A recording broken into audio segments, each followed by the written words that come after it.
E se a gente pegasse um dos personagens mais complexos e misteriosos de um anime e jogasse ele no sistema de vida após a morte mais famoso e, digamos, rigoroso da literatura? É o que vamos fazer hoje. Vamos imaginar a jornada do Jin Ishimaru, a famosa serpente de Bleach, escalando a montanha da penitência de Dante Alighieri. E aí já vem a grande pergunta, né? Pode um traidor encontrar redenção? O Geníshimaro viveu e morreu como um, então a alma dele está condenada para sempre? Ou será que existe um caminho para a purificação? No universo de Dante, a resposta, olha, é bem mais surpreendente do que parece. Ok, primeiro, vamos entender as regras do jogo. No mundo de Bleach, a gente tem um ciclo de reencarnação, certo? Já no universo de Dante, a coisa é linear. Um julgamento, uma sentença, e o destino é inferno, purgatório ou paraíso. Fim de papo. O Jin vai ser julgado pelas leis de Dante e aqui, a intenção e até um arrependimento de último segundo podem mudar absolutamente tudo. E é exatamente aqui que a jornada começa. Porque apesar de uma vida inteira de engano e traição, o veredito sobre a alma do Jin não é a condenação. Ele é elegível para a purificação. Mas como? Como isso é possível? O pulo do gato está aqui. Na teologia de Dante, o que mais importa é a motivação por trás do pecado.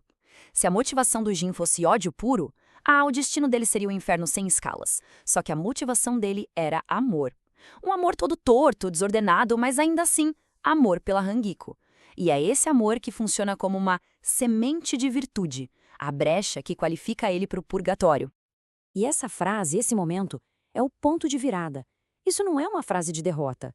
Para o pensamento de Dante, isso é um ato de kenosis, que é tipo um esvaziamento de si mesmo. É a primeira vez que o Jin abre mão do controle total e confia em outra pessoa. E esse ato de humildade, por menor que pareça, é o que abre a porta para a misericórdia. Beleza. Salvo da condenação eterna, o Jin chega no antipurgatório.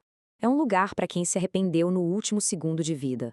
E a punição ali não é física, é uma tortura psicológica, especialmente para alguém como Jin. Ele é forçado a esperar, sem poder manipular nada, sem controlar ninguém. Apenas esperar.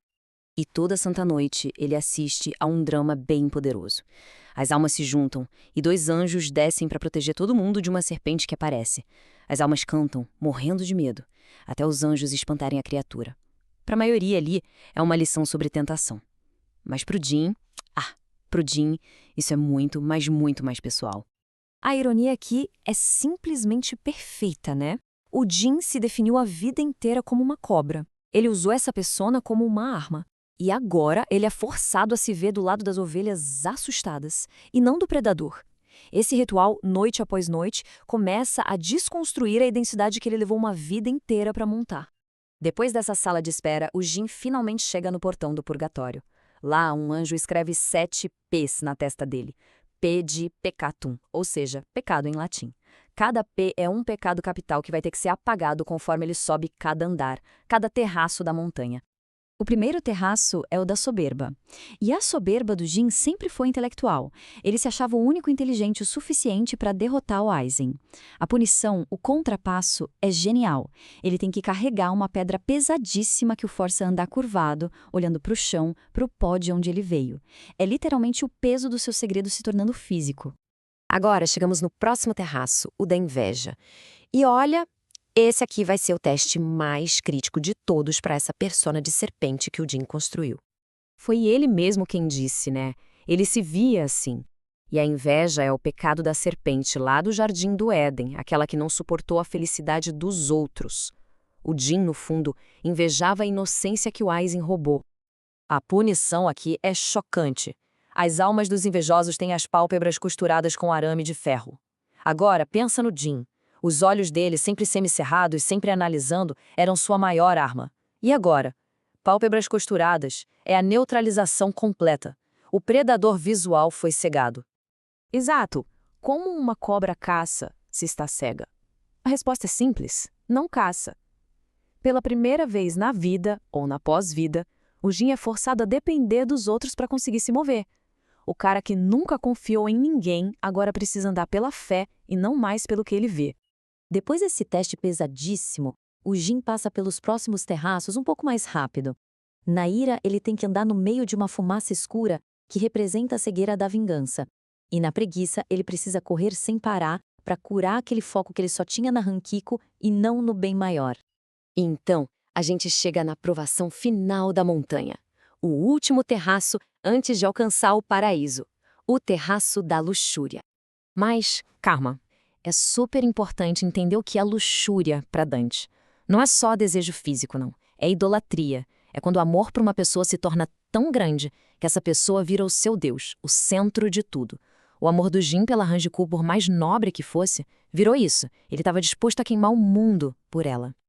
E para purificar esse amor, para colocar ele no lugar certo, as almas precisam atravessar uma parede de fogo. Mas olha que incrível, o fogo não destrói o amor do Jin pela Hangiko. Ele queima as impurezas, a obsessão, o egoísmo, a possessividade, tudo isso vira cinza.